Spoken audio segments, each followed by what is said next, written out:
Comment ça va? Ça fait longtemps. Une semaine. Ça va, c'est pas non plus... Vous avez vu un truc? J'ai acheté un Displate, je suis sponsor avec le code... Non.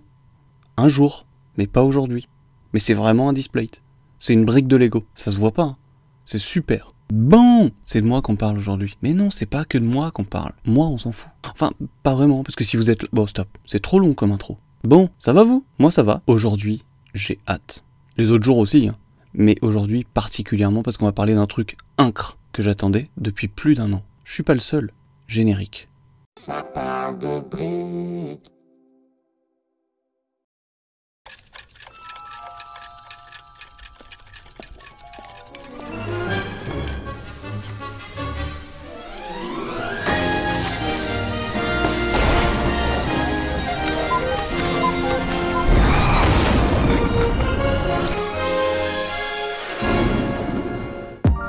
Je chiale. Vraiment, c'est beau. Bon, ne faisons pas traîner le truc plus longtemps. Vous avez vu le titre. 4 mots, retour vers le futur. J'ai pas besoin d'en dire plus. Merci d'avoir regardé cette vidéo. MDR, Retour vers le futur est, avec Star Wars, pour moi, un de ces trucs qui m'animent. Un de ces trucs ancrés en moi, qui font tellement partie de ma culture que c'est mon réconfort. Ce petit goûter d'enfance après l'école. Tu vois ce goût qui ne s'explique pas? Celui où tu vas te cacher quand le monde est trop dur dehors. Bah voilà, c'est ça pour moi, Retour vers le futur. C'est aussi un léger regret de ne pas avoir connu les années 80 à l'âge de Marty dans les films. Je les ai pas connus tout court de toute façon. Et puis ça voudrait en plus dire que j'ai plus de 50 ans aujourd'hui. Déjà que j'assume pas les 30 qui me guettent, ça va, je le vis plus si mal en fait. Vu comme ça. Bref, c'est l'une de mes plus grosses refs. J'étais même allé voir la trilogie au Grand Rex en 2015 pour célébrer les 30 ans avec les doubleurs français. Et pour l'occasion, je portais un jean comme Marty, un t-shirt rouge, comme Marty, une montre Casio réédition de celle des années 80, comme Marty, une paire de Nike brunes, comme Marty, et un slip Pierre Cardin. Pour ceux qui ont la ref. Comme Marty. Quoi? Enfin, ça me paraît la base, quoi.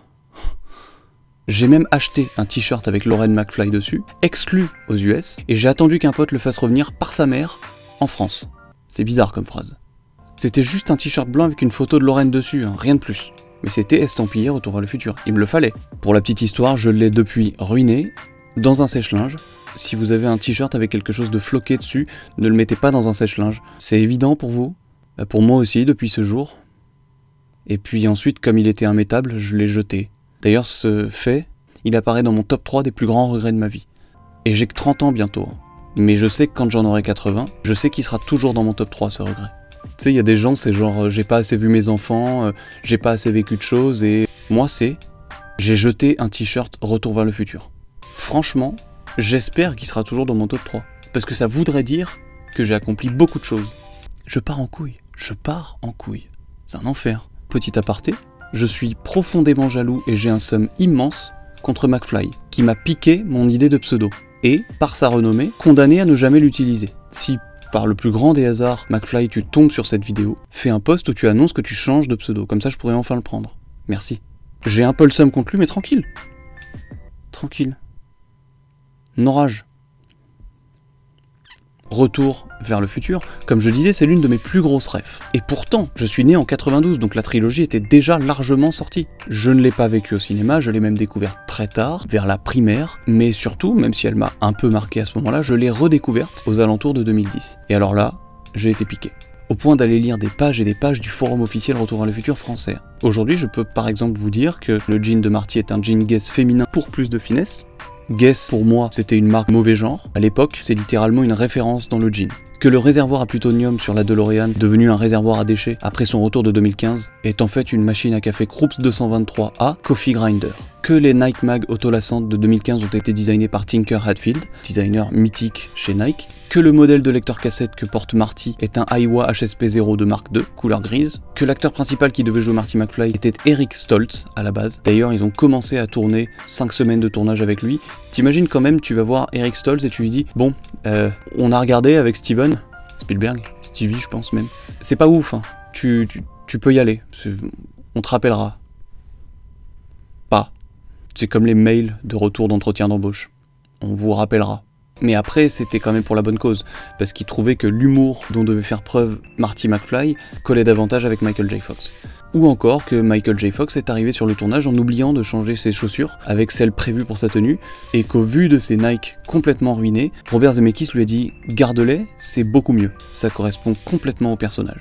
C'est d'ailleurs ce choix qui me vaut aujourd'hui de faire une fixation sur ce modèle de chaussures. Écoutez-moi bien, tant que je n'aurai pas dans ma collection une paire de Nike brunes des années 80 avec swoosh rouge, je ne dormirai pas sur mes deux oreilles. Merci Robert. Sven Franik, sacré prénom, le designer du set, a une attache particulière à Retour vers le futur et n'est pas là pour me contredire sur cette passion.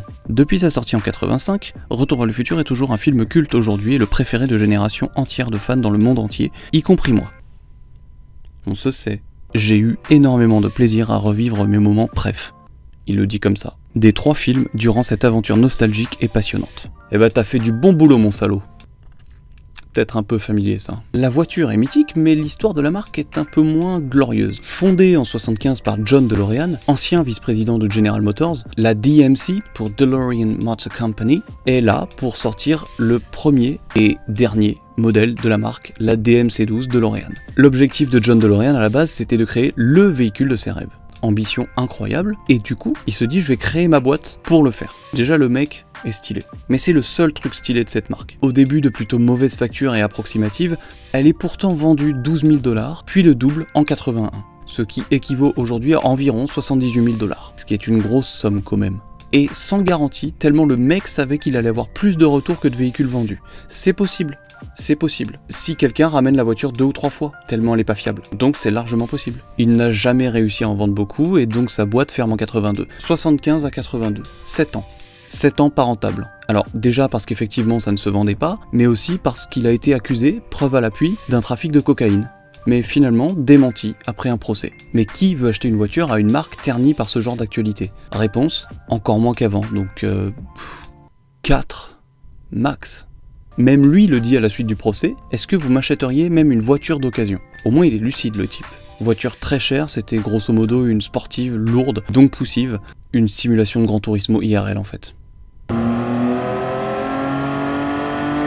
Mais elle n'en est pas moins une icône du cinéma, le rêve d'une vie pour certains. D'ailleurs, ils ont même relancé la production de 300 modèles en 2017. Et c'est tout.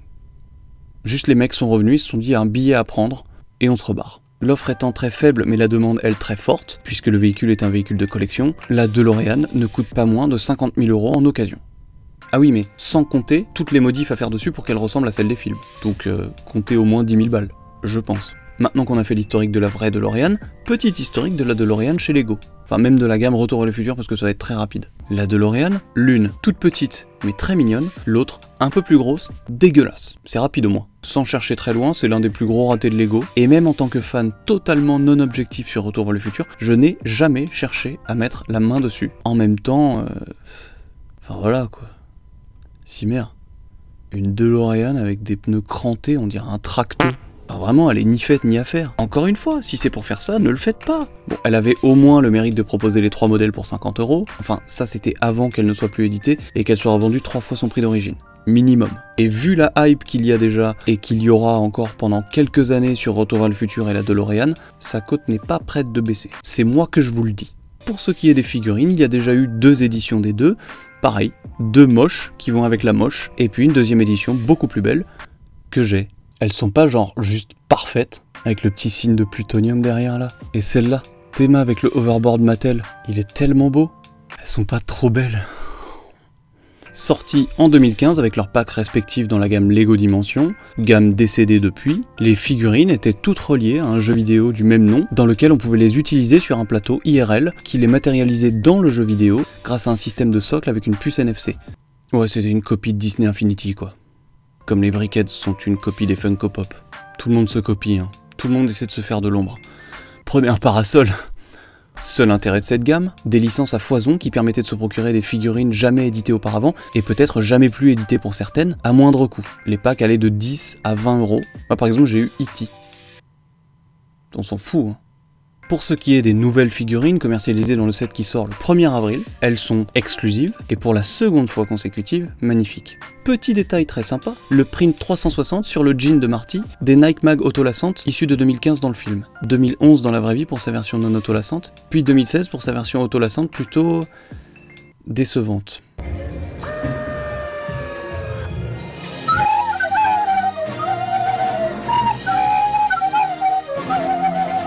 est plutôt abordable. D'ailleurs, on ne dit pas Nike Air Mag, mais Nike Mag, ça suffit. Le mot Air étant uniquement utilisé lorsqu'il y a des bulles d'air, comme Air Max. Donc, s'il vous plaît, reportez tous les sites qui relaient les Nike Air Mag. Je vous en conjure. Revenons sur les baskets, une petite analyse poussée des photos révèle qu'il n'y a pas de signe Nike. Théorie, bah ça coûtait trop cher. La théorie est pas dure à trouver. Mais c'est pas grave, elles sont hyper belles et on sait ce que c'est. Pas besoin du signe Nike. Je pardonne tout à ce set, c'est infernal, je suis tellement pas objectif. Mais c'est volontaire, il est trop beau. Donc je ne vous dirai que du positif. C'est la ligne directrice de cette chaîne d'ailleurs. Volontairement aveugle, consciemment dépourvu d'objectivité, et profondément de mauvaise foi. Ouais. Je pense que je vais même mettre ça en photo de couverture sur YouTube. Parlons des petits accessoires comme le hoverboard. Les soucis d'échelle, ils s'en branlent. Lego oscille entre minifig scale et...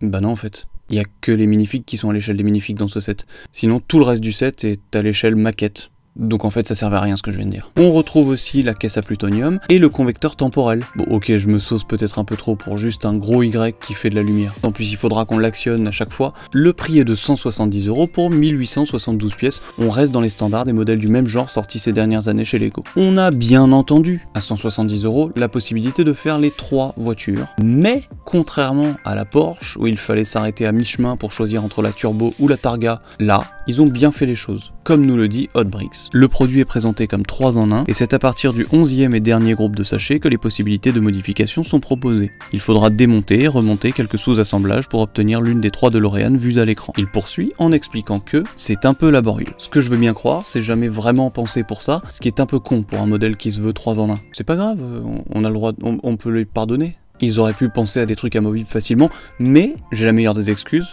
En bon gros Yankee, j'en achèterai 3. Ça va comme argument ou pas?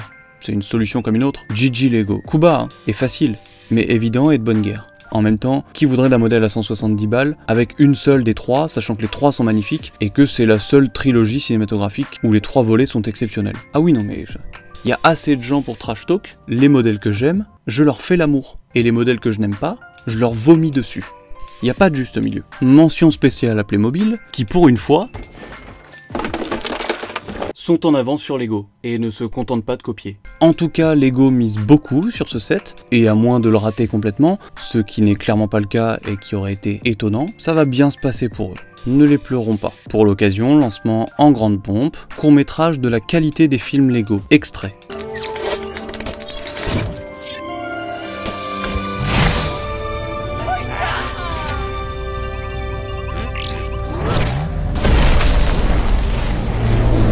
Et en même temps, c'est normal. Ils s'adressent sûrement à l'une des plus grosses fanbases après Star Wars, et dans leur démarche de toucher toujours plus de clients hors des cercles à folles, ça va cartonner, c'est certain. C'est l'un des véhicules les plus emblématiques. D'ailleurs, comme ça, non mais je donne de la culture par paquet, moi je suis généreux, je suis comme ça. Ouais, pas la peine de me remercier. Si, remerciez-moi, mettez un pouce bleu, et commentez, beaucoup, et partagez. En 2021, la DeLorean de Retour vers le futur a fait son entrée au registre national des véhicules historiques de la Bibliothèque du Congrès. Pas mal, hein? Pour moi, cette voiture va clairement battre des records de vente chez Lego. Elle surpassera la Mustang même si elle est plus chère, parce que ça touche et les fans de voitures, et les fans de cinéma, et les fans de Retour vers le futur, et les gros pigeons qui vont en acheter 3 comme moi. Bref, on prend les paris? Bah non, parce que Lego ne communique pas sur ses volumes vendus. Du coup, on n'aurait jamais eu la réponse, donc ça aurait été débile. Je sais pas pourquoi je lance des paris comme ça, idée de merde. Bah du coup, venez, on parie sur... Bah... je sais pas. Vous avez une idée? Parce que moi non. Bah je vais rester là, et je vais attendre d'avoir une idée.